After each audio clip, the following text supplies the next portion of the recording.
Hello, welcome once again in Shastri Tutorials. तो बेटा आज की जो वीडियो लेके आए हैं हम वो बिजनेस स्टडीज़ के बेस पे लाए हैं, जिसमें है pictorial based question. Case study को समझते हैं हम। Case study I mean the जो हमारा पिक्चर बेस्ड है।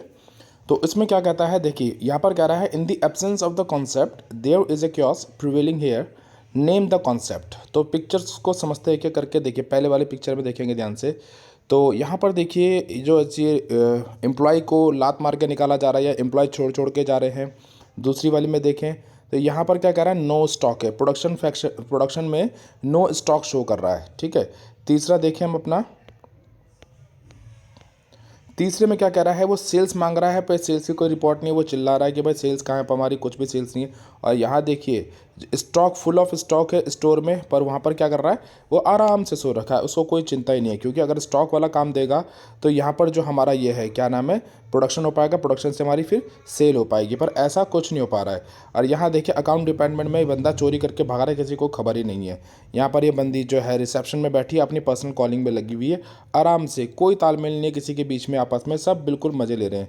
और लास्ट कॉन्सेप्ट देखें यहाँ पर, शिपिंग में भी शिपिंग डूब रही है, पर इसको कोई खबर ही नहीं है। यहाँ पर जो कॉल कर रही है वो कम से कम इन्फॉर्मेशन दे सकती है अपने एम्प्लॉयज़ को कि भाई स्टॉक जो आ नहीं रहा वो किस लिए नहीं आ पा रहा है, क्या करे क्या है, यहाँ पर चोरी चकारी हो रही है।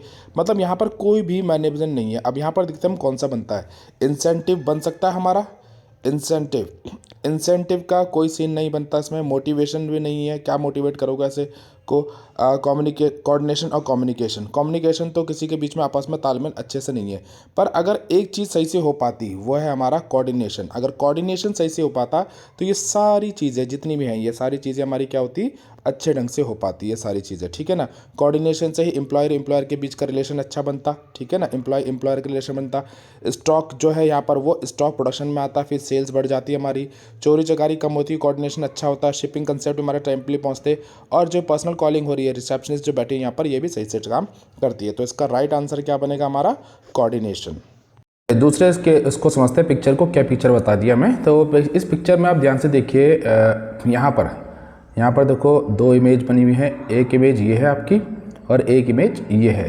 तो यानी कि ये इमेज जो है आपको क्या दिखाती है, ये इमेज कि ये बंदे तो बाहर वेट कर रहे हैं अपनी टर्न आने का। ठीक है। और यहाँ पर इंटरव्यू हो रहा है इस बंदे का, और ये जो बंदे हैं ये एचआर के बंदे। क्लियर है। एचआर मतलब जो इनका इंटरव्यू लेता है। तो यानी साफ पता चलता है ये है हमारा रिक्रूटमेंट, यानी रिक्रूटमेंट है स्टाफिंग चैप्टर से। तो कौन सा होगा, पहला वाला कहता है कैंपस रिक्रूटमेंट एक्सटर्नल सोर्स, दूसरा कहता है कैंपस रिक्रूटमेंट इंटरनल सोर्स, तीसरा कहता है एम्प्लॉयमेंट एक्सचेंज तो कतई नहीं है, यहाँ पर साफ दिख रहा है कि एम्प्लॉयमेंट एक्सचेंज में ऐसा नहीं होता है। डायरेक्ट रिक्रूटमेंट में ज़्यादातर होता है लेबर कॉन्ट्रैक्ट वगैरह, तो ये भी नहीं है। तो इसके लिए हमारा बेस्ट कौन सा होगा, हमारा कैंपस रिक्रूटमेंट और एक्सटर्नल सोर्सेज। ठीक है। चलिए अब नेक्स्ट की तरफ चलते हैं हम। तो नेक्स्ट हमारा क्या है, ये एक हमारी फिगर बनी हुई है। यहाँ पर लोग आपस में खड़े होकर बातें कर रहे हैं, इधर उधर की एक तरह से चुगली टाइप की कर रहे हैं या कुछ गॉसिप्स टाइप की कर रही है। ये बंदा अपने काम में बिजी है पर उसका ध्यान भी यहाँ डिस्ट्रैक्ट हो रहा है। तो यहाँ पर देखेंगे फॉर्मल कम्युनिकेशन तो किसी भी तरीके से नहीं लग रहा है। ये प्राइवेट कम्युनिकेशन भी नहीं है। कम्युनिकेशन ग्रेप वाइन मतलब होता है कि एक दूसरे की शिकायतें चुगली वगैरह। अब पब्लिक कम्युनिकेशन भी ये नहीं है। तो ये इसका जो करेक्ट ऑप्शन हो जाएगा वो क्या हो जाएगा, हमारा ग्रेप वाइन। ठीक है। क्या हो जाएगा हमारा, communication in grape wine. Clear. चलिए जी नेक्स्ट इमेज देखती है। Identify the building in this picture, Ludhiana stock exchange, secretariat building at Chandigarh, Bombay stock exchange, a mall at Noida. जी नहीं, ये बिल्कुल साफ दिख रहा है कि ये क्या है हमारा, ये है हमारा सर बॉम्बे स्टॉक एक्सचेंज। आपने कई बार इस फोटोज को देखा होगा। क्लियर। नेक्स्ट है हमारा, where can the consumer file a case in this case. तो यहाँ पर हमको दिख रहा है भाई कुछ थाउजेंड रुपीज़ के नोट्स दिख रहे हैं आपको। यहाँ पर ये दिख रहे होंगे आपको थाउजेंड रुपीज़ के नोट्स, कोल्ड ड्रिंक का है। और कंपनसेशन फॉर, यहाँ पर लेटर में क्या लिखा है, कंपनसेशन ऑफ ₹1,00,000। तो 1,00,000 का आपको कंपनसेशन देखना है। तो देखिए तीन तरह के हमारे डिस्ट्रिक्ट फॉर्म होते हैं। एक होता है हमारा मतलब रिड्रेसल फॉर्म होते हैं, एक होता है डिस्ट्रिक्ट में जो आता है हमारा बच्चे वो आता है 20 लाख तक का, 20 लाख से ऊपर नहीं होना चाहिए क्लेम। ठीक है। दूसरा स्टेट होता है, स्टेट का होता है 20 लाख से 1 करोड़ तक का क्लेम आप कर सकते हैं। और तीसरा होता है नेशनल, नेशनल में 1 करोड़ से ऊपर का, ठीक है, क्लियर मामला। तो हमारा ये हमारा कितने का क्लेम है, 1 लाख का क्लेम है। तो ये 1 लाख का क्लेम कहाँ जाएगा हमारा, डिस्ट्रिक्ट फॉरम में। तो हमारा जो लास्ट वाला ऑप्शन है in district consumer dispute redressal forum, तो ये वाला इसका आंसर हो जाएगा। चलो नेक्स्ट पिक्चर को देखते हैं क्या कहता है। इन this picture a female consumer is complaining her problem of an electric mixer, मतलब अपने इलेक्ट्रॉनिक मिक्सर, यहाँ पर देखिए मिक्सर आपको दिखाई भी दे रहा होगा, आपकी तो बहुत पैनी नजर है, देखिए ये इलेक्ट्रॉनिक मिक्सर है उसकी कंप्लेंट कर रही है कि under which right is able to file a case in the shopkeep if the shopkeeper does not resolve her problem. तो मतलब कि यहाँ पर वो किस राइट के तहत अपने केस का वो सुनवाई करा सकती है अगर शॉपकीपर उसकी बात को नहीं सुनता है। तो राइट टू इन्फॉर्मेशन मतलब होता है कि जब उसने बेचा होगा या इसने जब खरीदा होगा तो उसने पूरी इसकी इन्फॉर्मेशन दी होगी, वो राइट टू सेफ्टी और right to education, right to be assured. तो यानी कि यहाँ पर जो हमारा राइट ऑप्शन बनेगा वो बनेगा राइट टू सेफ्टी, यानी कि राइट टू सेफ्टी हमारी होनी चाहिए, क्योंकि मिक्सर ग्राइंडर से करंट लग जाए या कोई शॉर्ट सर्किट हो जाए या कोई आग लग जाए तो ये गलत हो जाएगा, ठीक है ना। तो ये राइट टू सेफ्टी के अंदर आएगा। तो नेक्स्ट पिक्चर क्या कहती है, which element of the delegation has been created here. तो यहाँ पर देखो क्या किया है, अब देखो इस बंदे के हाथ में क्या है, प्रोजेक्ट फाइल। जो बॉस है, बॉस कैसे साफ पता चल रहा है बॉस कौन है, क्योंकि जो बंदा एजेड है वो बॉस है। बॉस उसको एक प्रोजेक्ट फाइल दे रहा है और उसमें क्या कहता है, you are the charge of the project, I am here if you need me.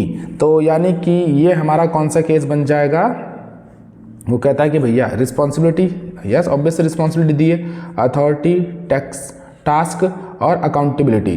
तो जब यो कहता है कि यू आर द रिस्पॉन्सिबल, और प्रोजेक्ट देना किसी को, यानी कि किसी एक नए काम को असाइन कराना, डेलीगेट करना, तो इसमें जो पूरा होगा ये अकाउंटेबिलिटी हो जाएगी, ठीक है ना। इसका आंसर जो करेक्ट बनेगा वो बनेगा अकाउंटेबिलिटी, यानी कि पूरी जिम्मेवारी इस बंदे की होगी कि उसको प्रोजेक्ट असाइन किया गया, तो करेक्ट ऑप्शन बनेगा हमारा accountability.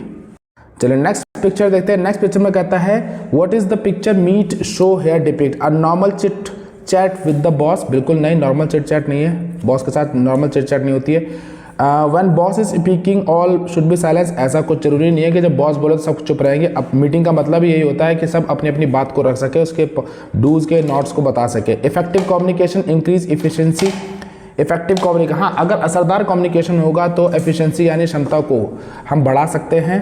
You must find the time to relax, नहीं ये रिलैक्सेशन का टाइम नहीं है, मीटिंग रिलैक्सेशन के लिए जरा भी नहीं होती है, ठीक है। हाँ बोरिंग हो सकती है, पकाऊ हो सकती है, वो लग सकता है एम्प्लॉयज़ को, पर ऐसा नहीं है। जो इसका तो करेक्ट ऑप्शन क्या बनेगा बेटा, इसका करेक्ट ऑप्शन बनेगा हमारा, अरे कहाँ चला गया, हाँ इसका करेक्ट ऑप्शन बन जाएगा हमारा इफेक्टिव कम्युनिकेशन इंक्रीज एफिशिएंसी। चलो नेक्स्ट पिक्चर कहती है what picture showing discussion of a news, no discussion क्या न्यूज़ के बारे में क्या करेंगे, ऐसा कुछ क्राइटेरिया दिख नहीं रहा है इसमें ऐसा। Effective leadership increase efficiency, yes increase efficiency, बिल्कुल इफेक्ट, अगर एक प्रभावशाली लीडरशिप रहेगी तो एफिशिएंसी इंक्रीज हो सकती है। एंड इनफॉर्मल मीटिंग, नहीं इनफॉर्मल कहीं से भी नहीं लग रही, फॉर्मल मीटिंग फिर भी लग रही है। और इनफॉर्मल ग्रुप भी नहीं है ये, तो इसका करेक्ट ऑप्शन जो बनेगा हमारा वो बन जाएगा इफेक्टिव लीडरशिप इंक्रीज एफिशिएंसी। चलिए नेक्स्ट पिक्चर क्या कहती है, इन this picture is showing electronic trading system, electric trading system, दोनों हद तक सेम लग रहे हैं पर फर्क है। इलेक्ट्रिक मतलब अलग हो जाता है, इलेक्ट्रॉनिक बिल्कुल अलग होता है। इलेक्ट्रॉनिक एक प्रोसेस है, इलेक्ट्रिक एक करंट है। तो यहाँ पर कोई करंट वरंट नहीं है भाई। ये जो NSE देखो यहाँ पर सामने दिख रहा है आपको, ये NSE का दिख रहा है यहाँ पर। NSE यानी कि स्टॉक एक्सचेंज के बारे में डिस्कशन कर रहे हैं। ये आपके एम्प्लॉय हो गए, ठीक है, और ये आपका बॉस हो गया, ठीक। तो ये हमारा क्या बन जाएगा, इलेक्ट्रॉनिक ट्रेडिंग सिस्टम।